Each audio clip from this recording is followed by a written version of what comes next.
25 जुलाई 2025 के दिन Indian government ने अल्ट बालाजी समेत 24 और ऐप्स को इंडिया में बैन कर दिया था, जिसमें Ullu, Desiflix, Alt Balaji, Big Shot apps जैसे बड़े नाम भी शामिल थे। 25 विवादित ऐप ऐसे हैं जिनको सरकार ने बैन कर दिया है। एडल्ट कंटेंट प्रसारित करने वाले 25 OTT प्लेटफॉर्म्स पर बैन लगा दिया। बैन हो गया ऑल्ट बालाजी और उल्लू। अब क्या करेगा गुल्लू? रीजन बहुत साफ था, कंटेंट के नाम पर बेहिसाब सॉफ्ट कॉर्न बेचा जा रहा था। उस वक्त पूरा सोशल मीडिया दो अलग अलग ग्रुप्स में बढ़ गया था। एक तरफ वो लोग थे जो इसे सीधा सीधा सेंसरशिप बोलकर फ्रीडम ऑफ एक्सप्रेशन का रोना रो रहे थे। दूसरी तरफ वो लोग थे जो बोल रहे थे कि भाई ये कोई एंटरटेनमेंट नहीं है, ये सिर्फ और सिर्फ चीप हॉर्निंग बेटिंग है। लेकिन आप चाहे किसी भी साइड खड़े हो, एक बात तो सबने दिल से मानी थी कि अगर किसी प्लेटफॉर्म की पूरी आइडेंटिटी उसकी कहानियों से हटकर सिर्फ सेक्सुअल कंटेंट पर टिक जाए तो वो कोई एंटरटेनमेंट ऐप नहीं, अडल्ट ऐप हो जाती है। मुझे सच में लगा था कि उस बड़े कंट्रोवर्सी के बाद सच में ये इंडस्ट्री शायद कुछ सीखेगी। मुझे उम्मीद थी कि ऐप ओनर्स को ये समझ आएगी और वो ये सीखेंगे कि डिजिटल ऑडियंस को सिर्फ स्किन शो नहीं बल्कि थोड़ी ढंग की राइटिंग भी चाहिए होती है। लेकिन लगता है मेरी ये उम्मीद एकदम गलत है, क्योंकि आज इंटरनेट पर एक नया नाम बहुत तेजी से ग्रो कर रहा है, स्टोरी टीवी, या कह लो the new Indian only fans. और इसकी सबसे बड़ी आयरनी देखिए, नाम इसका स्टोरी टीवी रखा गया है, लेकिन जितनी मैंने इसकी मार्केटिंग और एड्स देखे हैं उन्हें देखकर दिमाग में सिर्फ एक ही सवाल घूमता है कि भाई इसमें स्टोरी कहाँ है। मैं कोई मजाक नहीं कर रहा हूँ, आप खुद जाकर इनके प्रमोशनल क्लिप्स देख लीजिए, इनके थंबनेल्स उठाकर देख लीजिए या इनके चलते फिरते एड्स देख लीजिए। इनकी पूरी मार्केटिंग देखने के बाद मुझे ईमानदारी से बताइए कि क्या पहली चीज आपके दिमाग में ये आती है कि वाह क्या बेहतरीन कहानी होगी, या फिर दिमाग में कुछ और ही चलता है। क्योंकि अगर किसी प्लेटफॉर्म की मार्केटिंग का 90% से ज्यादा हिस्सा सिर्फ और सिर्फ सेक्सुअल इमेजरी पर डिपेंड करने लगे तो ऑडियंस नेचुरली यही अज्यूम करने लगेगी कि इस प्लेटफॉर्म की औकात और प्रायोरिटी दोनों बस इतनी सी है कि ये ओनली फैंस और उल्लू जैसे एप्स का ऑल्टरनेटिव बन सके। हर बड़े बैन के बाद कोई ना कोई ऐप आकर उस गैप को फिल करके उसका ऑल्टरनेटिव बनने की कोशिश करता है। टिकटॉक बैन हुआ तो रील्स आया, मौज आया, MX टकाटक आया, मगर मुझे नहीं लगता कि इतनी जल्दी उल्लू और अल्ट जैसे ऐप्स का भी ऑल्टरनेटिव आ जाएगा। सबसे इंटरेस्टिंग बात पता है क्या है? ये मार्केटिंग वाली दिक्कत आज सिर्फ एक स्टोरी टीवी की नहीं है, ये प्रॉब्लम एक्चुअली पूरे इंटरनेट कल्चर की बन चुकी है। आज के टाइम पर क्रिएटर्स कंटेंट बनाने में इंटरेस्ट नहीं रखते, बल्कि वो हर तरीके से आपका अटेंशन कैप्चर करने की अंधी रेस में भाग रहे हैं। और इस अटेंशन इकोनॉमी में सबसे सस्ता और आसान रीजन क्या बचा है कमाने का?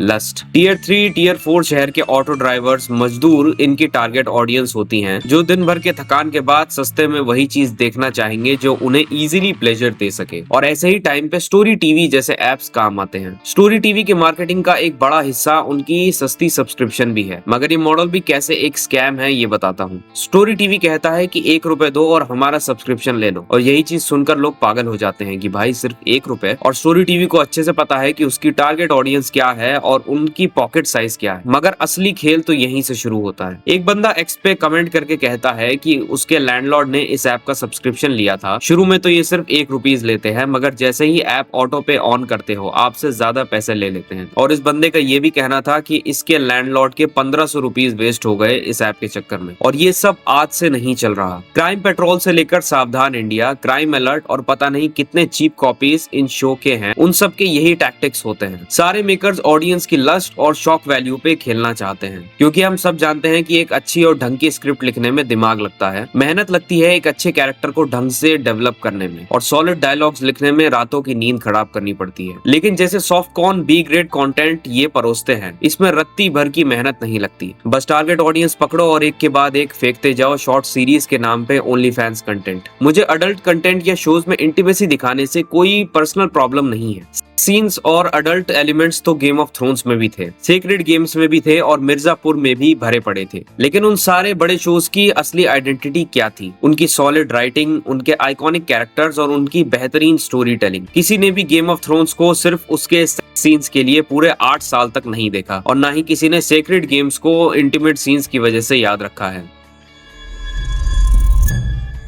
लेकिन जब किसी प्लेटफॉर्म की पूरी दुकान और उसकी सबसे बड़ी USP ही सिर्फ एक्चुअल कंटेंट बन जाए तो वहाँ हर एक क्रिटिसिज्म पूरी तरीके से जस्टिफाइड है। और ये सब कोई आज या अभी से नहीं चलते आ रहा, जब से इंटरनेट का राइज हुआ है। बी ग्रेड मूवीज तो सालों पहले से चली आ रही हैं और इंडिया में तो बाकायदा इसकी पूरी एक अलग पैरेलल इंडस्ट्री रही है। अगर आप 80s, 90s और अर्ली 2000s का दौर उठाकर देखें तो इस बी ग्रेड मार्केट का अपना एक अलग दबदबा और इंसेन क्रेज था। एक जमाने में जब बड़े बड़े मल्टीप्लेक्सेस नहीं होते थे, तब सिंगल स्क्रीन थिएटर्स और नुक्कड़ और गलियों में इन फिल्मों के पोस्टर्स लगते ही पूरी भीड़ उमड़ पड़ती थी। इस पूरी इंडस्ट्री की वैल्यूएशन और कमाई उस दौर में भी करोड़ों में थी, क्योंकि उनका बजट बहुत कम होता था और प्रॉफिट मार्जिन बहुत ज्यादा। सबसे बड़ा सच पता है क्या है? इस दलदल में छोटे मोटे या कोई फ्लॉप एक्टर्स नहीं, बल्कि बड़े बड़े नेशनल अवार्ड विनिंग सुपरस्टार्स ने भी काम किया है जब उनका करियर खराब चल रहा था। एग्जाम्पल के तौर पर मिथुन चक्रवर्ती को ही देख लीजिए। 90s के आखिर में जब मिथुन दा का मेन स्ट्रीम बॉलीवुड करियर ढल रहा था, तब उन्होंने ऊटी शिफ्ट होकर लगातार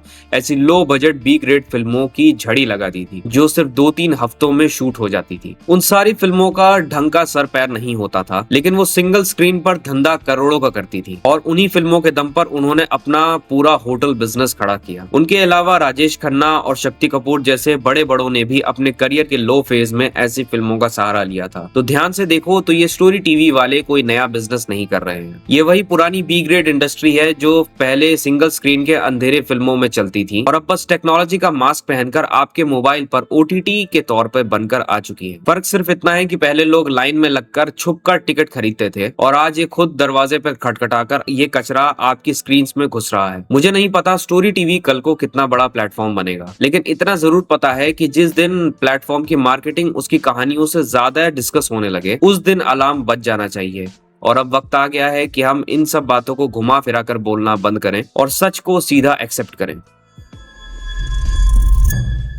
भारत ने पहले भी ऐसे गंदे प्लेटफॉर्म्स पर एक्शन लिया है, लेकिन अब पानी सर से ऊपर जा चुका है। गवर्नमेंट को अब आगे आकर इन ओटीटी प्लेटफॉर्म्स पर सख्त और क्लियर सेंसरशिप लगानी ही पड़ेगी, क्योंकि बिना ढंग के कानून और डंडे के ये डिजिटल कचरा साफ नहीं होने वाला। क्रिएटिव फ्रीडम के नाम पर अब पूरे इंटरनेट कल्चर को एक डिजिटल ब्रॉदल में ट्रांसफॉर्म नहीं होने दे सकते। I hope you like this video और my perspective of seeing things. If you like it then please subscribe to my channel. मिलूंगा आपसे नेक्स्ट वीडियो में, तब तक के लिए आपका अपना एब्सोल्यूट पीस आउट।